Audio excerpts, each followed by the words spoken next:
నమస్కారం. అగస్త్య లోకానికి స్వాగతం. నేను మీ మంజునాథ్. అగస్త్య యొక్క ముఖ్య ఉద్దేశం విద్యార్థులలోని కుతూహలాన్ని కలిగించే సృజనాత్మకతను వెలికితీయడమే. ఈ మోడల్స్ ద్వారా విజ్ఞాన శాస్త్రంలోని వివిధ అంశాలను మనము అర్థమయ్యే విధంగా నేర్చుకోబోతున్నాము.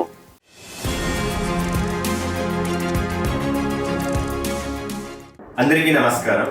అగస్త్య ఆహాలోకానికి స్వాగతం. ఇప్పుడు మనము ఒక చిన్న ప్రయోగాల ద్వారా మనకు విజ్ఞానంలో ఉన్నటువంటి కొన్ని కాన్సెప్ట్స్ మనం నేర్చుకోవడానికి ప్రయత్నిస్తాం. మొదటిగా మనకు వృత్తాకార చలనము లేక సర్క్యులర్ మోషన్ అనే దాన్ని మనము తెలుసుకోవడానికి ప్రయత్నిస్తాం.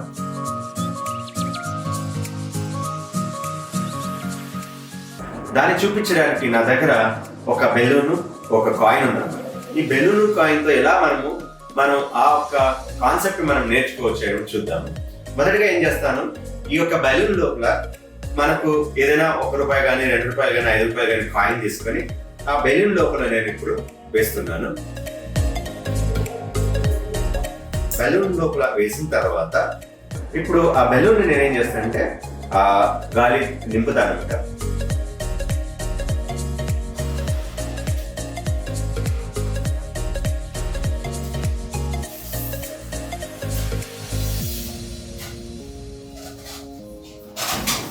సో మీకు కాయిన్ మీరు కనిపిస్తుందో చూసుకోండి. ఇక్కడ మీరు చూసారంటే కాయిన్ మీకు కనిపిస్తుంది. కాయిన్ మీరు చూడగలరా?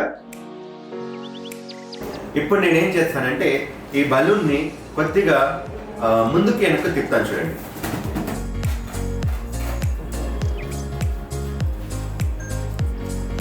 మీరు పరిశీలించండి.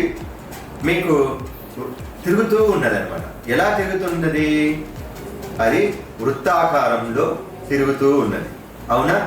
ఇప్పుడు ఆ కాయిన్ ని వృత్తాకారంలో తిప్పుతున్నది ఎవరు? నా వేళ్ళు ఎలా తిరుగుతున్నది చూడండి. నా వేళ్ళు ముందుకు వెనక్కి తిరుగుతున్నది, అవునా? నా వేళ్ళు ముందుకు వెనక్కి తిరుగుతున్నది.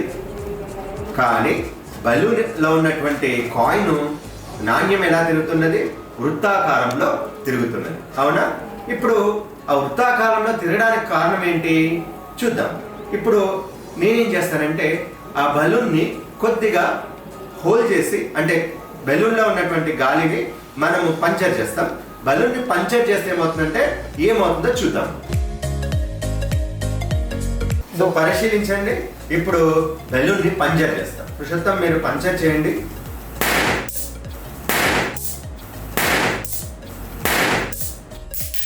సో ఇప్పుడు చూడండి, మీరు పరిశీలిస్తే బెలూన్ లో ఉన్నటువంటి కాయిన్ ఒకవైపుకి అటువైపు వెళ్ళిపోయింది. అంటే నేను బెలూన్ ని తిప్పుతున్నంత సమయం ఏం చేసింది, బలూన్ లో ఉన్నటువంటి కాయిన్ బలూన్ లోనే వృత్తాకారంలో తిరుగుతుంది. ఎప్పుడైతే బలూన్ ని పంచర్ చేసామో అదేమైంది, నేరుగా ఒక టాంజెంట్ మోషన్ లో, అదేవిధంగా ఒక దిశలో నేరుగా వెళ్ళిపోయింది అనమాట. ఇది ఎందుకు జరిగింది అనేది మనము పరిశీలిస్తాం. ఇంకొక యాక్టివిటీ ద్వారా దాన్ని మనము కనుక్కోవడానికి ప్రయత్నిస్తాం.